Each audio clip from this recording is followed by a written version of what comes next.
Bună, mă numesc Gyula Stauder, Giusi, cum îmi spun colegii, și sunt angajat Helios din anul 2010, adică anul ăsta fac 14 ani de când fac parte din colectivul Helios.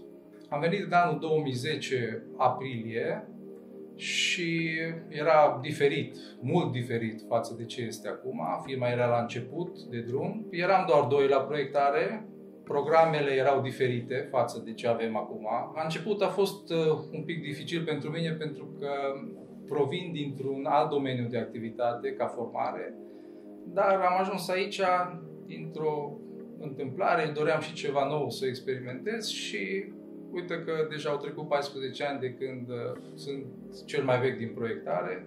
În anul 2010 lucram într-un soft și mi-aduc aminte de o chestie amuzantă, să zic așa. Colega a înregistrat un contract care se numea toc de renovare de la un dealer de-a nostru din satul mare. Și în momentul în care contractul a venit la mine la proiectat, eu am pus întrebarea firească, oare contractul ăsta nu e cumva pe toc de renovare? Colega trebuia să menționeze cu pixul și a spus nu, e ok, așa se numește contractul, toc de renovare, și atunci eu bineînțeles l-am proiectat pe tocul normal și după o vreme am descoperit că de fapt, într-adevăr, clientul dorea tocul de renovare. Era un produs mai rar cerut atunci, la început de drum, să zic așa. A fost o întâmplare care o ține minte și eu și colegii.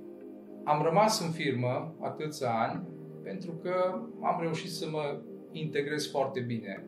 E foarte important când vii dimineața la un job să vii cu plăcere, să te simți bine, să-ți placă până la urmă ce faci. Deși la început am fost puțin reticent și mi s-a părut greu, cu timpul chiar pot să spun că îmi place foarte mult ceea ce fac.